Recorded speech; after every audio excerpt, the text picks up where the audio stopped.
Bonjour à tous, bienvenue sur entreprendre.bzh. Nos 3 questions à aujourd'hui, nous allons les poser à Rosine Rouillard, qui est directrice de l'Agence du développement touristique en Ille-et-Vilaine. Bonjour. Bonjour Céline. Le tourisme en Bretagne, ça représente plus de 500 000 emplois, plus de 4 milliards de retombées économiques. Autant dire que c'est un secteur clé pour le territoire. L'été 2020, pour vous, est un été crucial pour le secteur ? Et oui, c'est vraiment pas un été comme les autres. On vient tous de vivre une période durant laquelle l'activité s'est arrêtée brutalement. On n'a pas eu de visite, un chiffre d'affaires à zéro, le chômage partiel pour la plupart des entreprises, pour ne pas dire toutes. Et aujourd'hui, avec ce redémarrage progressif de l'activité, c'est vraiment le virage à ne pas manquer. La saison ne s'est pas enclenchée comme d'habitude au moment du printemps, donc il va s'agir de relever le défi pendant les mois de juin, déjà bien entamé, juillet, août, et ensuite de faire une saison qui sera la meilleure quand même, et on en a la possibilité.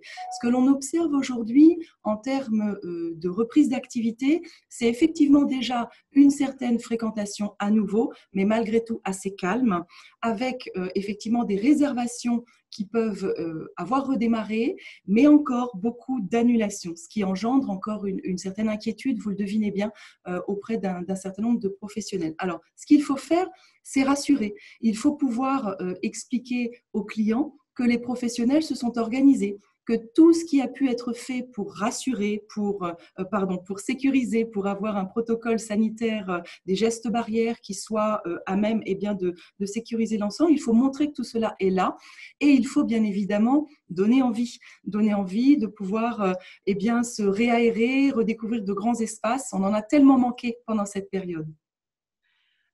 L'été 2020 va être aussi un peu particulier, parce que quasiment pour la première fois, on demande aux Français finalement de rester en France. Alors, on pourra sûrement voyager un peu en Europe, mais le tourisme va sûrement être un tourisme national. Comment on fait pour donner envie de venir en Bretagne, sachant que chaque territoire au niveau national va vouloir forcément attirer des tourismes sur son territoire ?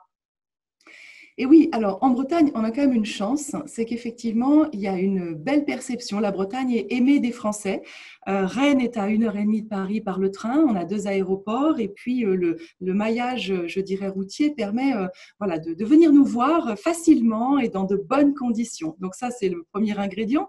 On a également en Bretagne, tout particulièrement en Ille-et-Vilaine certainement, une culture de l'accueil. Je pense que tous les professionnels avec lesquels j'ai gardé le lien pendant toute cette période, et puis depuis la réouverture, n'ont qu'une hâte, c'est de réaccueillir, de pouvoir rediscuter. Et je pense que pour les citoyens qui avons effectivement tous manqué de ce lien humain, c'est effectivement cela qui est recherché. Alors, en Ille-et-Vilaine, sur l'agence de développement touristique, on a un certain nombre de démarches qui sont en cours pour donner envie de venir nous voir. Nous aurons une belle campagne digitale qui démarre là ces jours-ci.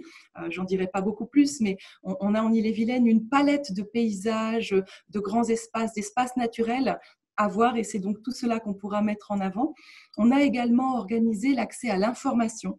C'est essentiel de pouvoir savoir ce qui va être ouvert, bien évidemment, et puis les conditions dans lesquelles on peut y accéder. Est-ce qu'il faut réserver? Est-ce qu'il y a des tarifs particuliers? Donc, tout cet accès à l'information a été organisé par l'équipe. Et puis, bien évidemment, on donne à voir, on rend visible l'ensemble de cette offre sur le territoire d'Ille-et-Vilaine. Le gouvernement a mis en place un plan Marshall, on l'a appelé le plan Marshall du tourisme, avec un budget de 18 milliards d'euros, autant dire un budget conséquent.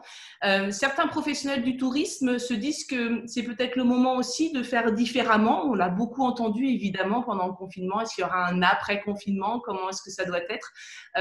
Est-ce que, selon vous, le tourisme en Bretagne aussi, notamment en Ille-et-Vilaine, doit aller plus vers un tourisme durable plutôt qu'un tourisme de masse? Alors, tout à fait. Il ne faut pas oublier que l'urgence de la situation, c'est quand même effectivement des entreprises, pour certaines en survie, pour toutes l'enjeu de la relance. Donc, en effet, ça, c'est quand même ce qui nous occupe au premier chef actuellement. On vient d'en parler. Mais vous avez raison, aussitôt après, il y a une autre forme, d'autres modèles qui sont possibles. On reparlait de l'envie des Français, d'authenticité, de proximité, de dialogue humain. Et en Bretagne, on a particulièrement de quoi développer un tel modèle. Donc, à nous, notamment les institutions institutionnel, probablement, que ce soit au plan local, voire au plan national, de créer les conditions de transformation vers ce tourisme durable, peut-être des enjeux de respect de l'environnement, de respect de l'humain, pour un développement plus harmonieux, plus vertueux de nos territoires. Ça me paraît très important. Effectivement, du coup, un tourisme plus durable. Merci beaucoup.